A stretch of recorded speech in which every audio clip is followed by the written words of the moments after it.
गावामध्ये येऊन करतील, तसं माझ्या विधानसभेला आपण करतो तसं नियोजन हे सगळे पदाधिकारी आपापल्या भागामध्ये करतील. फक्त कुठेही आपण हलगर्जीपणा करायचा नाही, साहेब उभे नाही असं बिलकुल समजायचं नाही. उदय महाराज उभे आहे म्हणजे शंभूराज देसाई उभे आहे असं सगळी या ठिकाणी काम करा एवढीच विनंती करतो.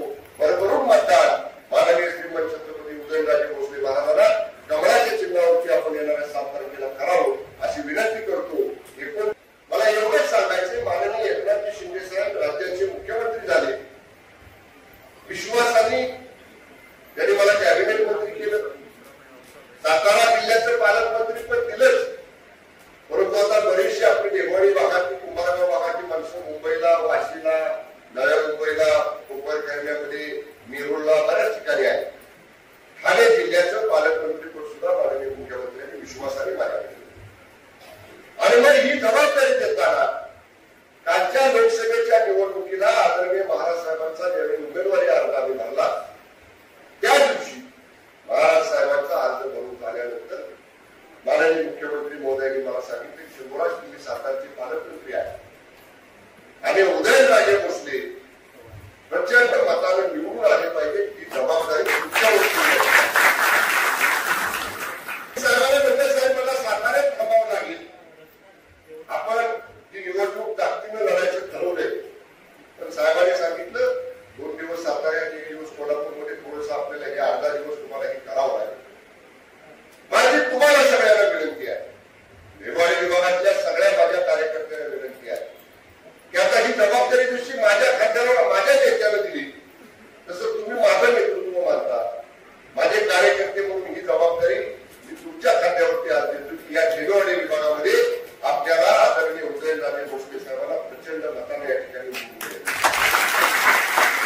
आता महाराजसाहेब आमच्या लोकांना धनुष्यबाणाचं चिन्ह माहिती आहे, दुसरं चिन्ह आणि आमच्या लोकांना तरी माहिती होऊन दिलेलं आहे. पण आता आपल्याला जराशी बदलाबदली एवढ्यासाठी करायचे. ह्या निवडणुकीला धनुष्यबाण मशीनवर नसणार, म्हणजे आपण हे केलं ठेवायचं, मशीन बघायचं, धनुष्यबाण असला तर धनुष्यबाण, धनुष्यबाण नसला तर कमळ. बरोबर ना? इथं काही धनुष्यबाण असायचा प्रश्नच नाही, धनुष्यबाण नाही आपला या निवडणुकीत. पण महाराजसाहेब आम्ही आता कमळाला मतं देणार, पण कमळाला विधानसभेला तर धनुष्यबाणाला मतं दिली पाहिजे. ठीक आहे, आमच्या मतदारसंघामध्ये नाना कमळ हाय काय असं नाही, ठीक आहे, प्रमाण कमी जास्त काय आपण इथं चर्चा करायचा विषय नाही.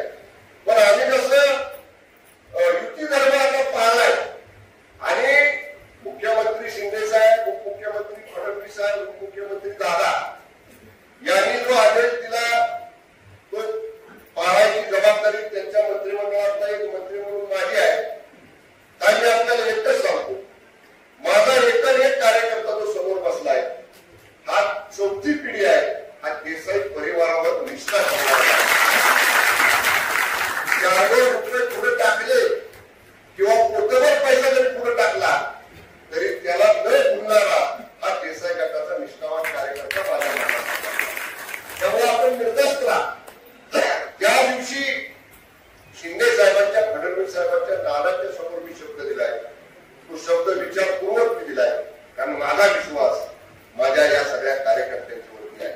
म्हणून आज मी जास्त मोठं भाषण करणार नाही. विकास कामाच्या बाबतीत तर आपण नेहमी बोलतो, अनेक वेळा तुम्ही येता, बघता, सांगता, मागितलेलं एक विकासाचं काम देण्याचा प्रयत्न आमचा सरपंचाने बरोबर आहे का? दिले, तुम्हाला दिले, त्यांना पण योगी सरपंच पडत असले दिले. सगळ्या विकासाचं कामाबाबतीत ठीक आहे, एका दुसरं काम मागं राहिलं असं त्याच्याबद्दल ते पण आपण देऊ. पण आज वेळ आहे की आपल्या नेत्याचा शब्द खाली होऊन द्यायचा नाही. जसं माझ्यावरती ती जबाबदारी आहे, माझ्या नेत्याने मला शब्द टाकलाय तो खाली पडू द्यायचा नाही, ही माझी जशी जबाबदारी आहे तशी आज तुमची सगळ्यांची जबाबदारी आहे की तुमच्या नेत्याने तुम्हाला शब्द टाकलाय तो शब्द खाली पडू द्यायचा नाही. भरभरून पेट्या या कमळाच्या चिन्हावरच्याच आपल्या भागात या ठिकाणी पाहिजे या ठिकाणी आपल्याला विनंती करतो.